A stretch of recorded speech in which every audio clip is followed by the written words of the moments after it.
à toutes et à tous. Nous allons parler de créativité aujourd'hui. En commençant par un fait. La créativité, c'est l'une des qualités les plus recherchées par les entreprises. On entend souvent Moi, je ne suis pas créatif », comme si la créativité était réservée à quelques personnes exceptionnelles, des artistes, des inventeurs.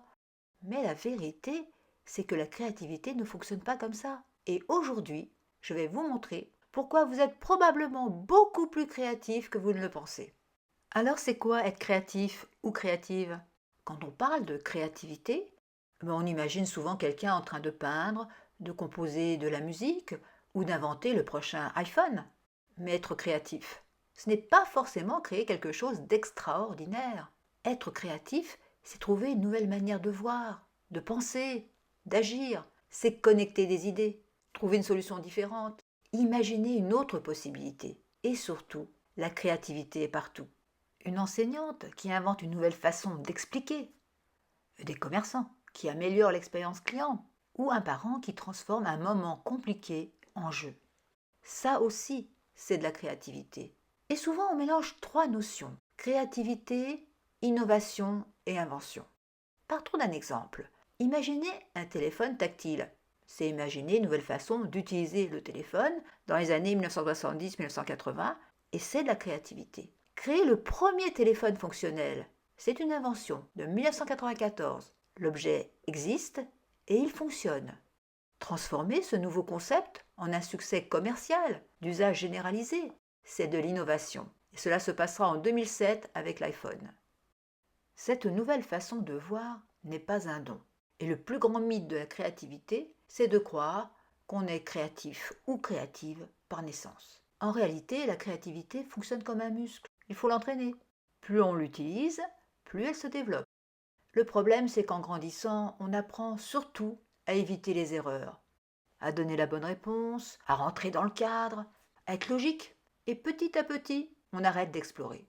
Pourtant, les enfants sont incroyablement créatifs. Pourquoi? Parce qu'ils osent, ils testent, ils mélangent, ils imaginent sans se demander si c'est ridicule. Alors, comment retrouver cet état d'esprit? Déjà, en arrêtant de tuer ses idées trop vite et en luttant contre les créaticides. Du genre, ce n'est pas possible, je ne sais pas faire, ce n'est pas réaliste, nous avons déjà essayé, c'est trop complexe. Vous connaissez sûrement cette phrase « oui, mais ». C'est probablement l'une des phrases les plus destructrices pour la créativité, parce qu'elle ferme immédiatement la réflexion. À la place, essayez deux expressions simples. Remplacez le « oui, mais » par « oui, et » et « si ». Ce sont deux phrases magiques. Prenons nos deux exemples. Oui, et si on allait encore plus loin? Et si on faisait exactement l'inverse? Là, votre cerveau commence à explorer, à s'ouvrir, à développer des idées. Pour développer un état d'esprit créatif, nous avons aussi besoin d'un environnement propice à la créativité. Il est nécessaire d'avoir un endroit où l'on peut proposer des idées sans peur du jugement. Par exemple, des réunions de brainstorming, des lieux d'échange sans enjeu, où l'on encourage l'ouverture aux idées externes et où le droit à l'erreur est accepté. Ainsi, prenons l'exemple de Dyson. Inspiré par une technologie de cyclone utilisée dans les scieries, Dyson a repoussé les limites de l'innovation pendant 12 ans.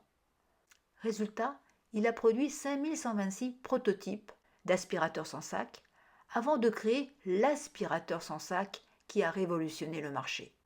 Et souvent, les meilleures idées commencent par paraître bizarres. Soyons honnêtes, si quelqu'un avait proposé il y a 20 ans de regarder des vidéos verticales sur un petit écran, on aurait probablement bien ri. En conclusion, retenez une chose, la créativité n'est pas réservée à une élite. C'est une manière de regarder le monde autrement. Et la bonne nouvelle, c'est qu'elle peut se développer. Dans le prochain épisode, je vais vous montrer comment activer concrètement votre créativité, avec des méthodes simples, des exercices et des techniques utilisées dans les ateliers d'innovation. Et vous allez voir, votre cerveau adore créer. Alors à bientôt!